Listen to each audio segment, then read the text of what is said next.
We are back, and it is time for Ask Annex. Got a question for us? Head to the website, annexwealth.com. Look for the Ask tab. Fred Coleman's a CFP and a wealth manager at Annex Wealth Management. Welcome. Hey, Danny. And Matt Morzy, Director of Research and a CFP at Annex Wealth Management. Welcome to you. Hey, Danny. Question number one on Ask Annex this week. My mom is retired and has some money sitting in savings.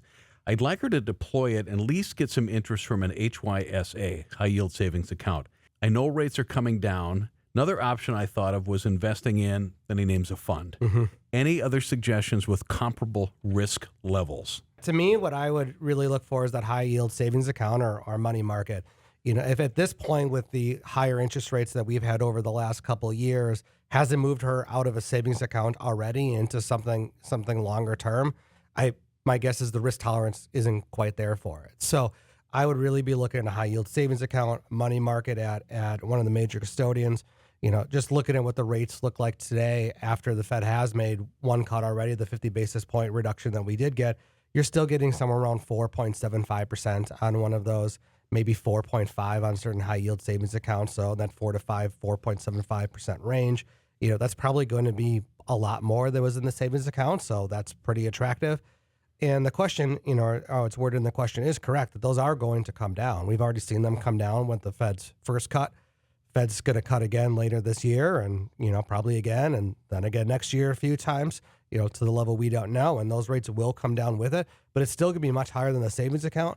And that savings account likely, if it is elevated to an extent, is going to go down with it as well, too. So I would leave it there. Very, very liquid. Get your money out same day, next day, really quick. That's where I'd go because you also don't have the downside risk of losing any principal with that as well. It's Ask Annex. Second question, nonpartisan question. How soon after the presidential election will the winning candidate's policy be clear enough that I can react with my planning? The way I look at it is even if a president does get elected and they're looking to pass a certain policy, they have to get it through Congress. So you always have to remember that.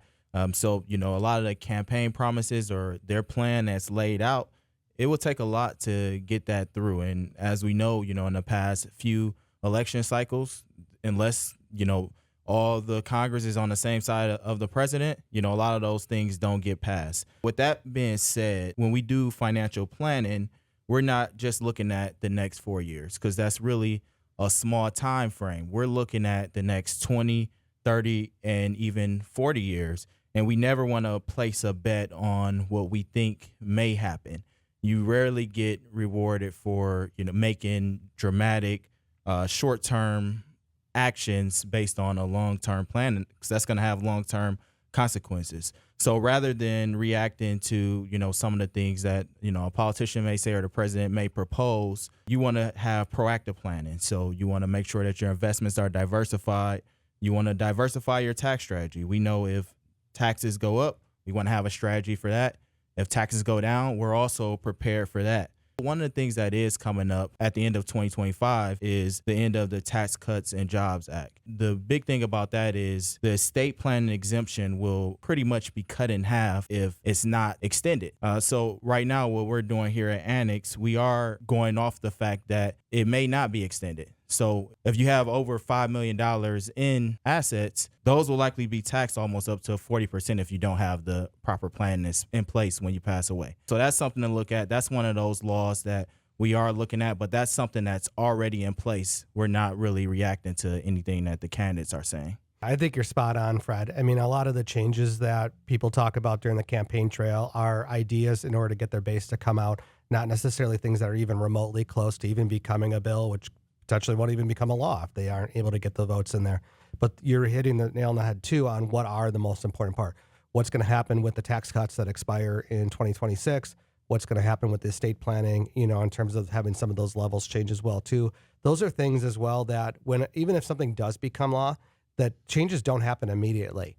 There's usually some sort of phase-in time period or, you know, if it's October and something gets passed on it from a tax standpoint, it's generally not going back to the beginning of the year on things that you're doing as well, too. So it's not necessarily like, oh, crap, they're going to vote on it this weekend. I need to do something today, right? Mm-hmm. There's time to do that.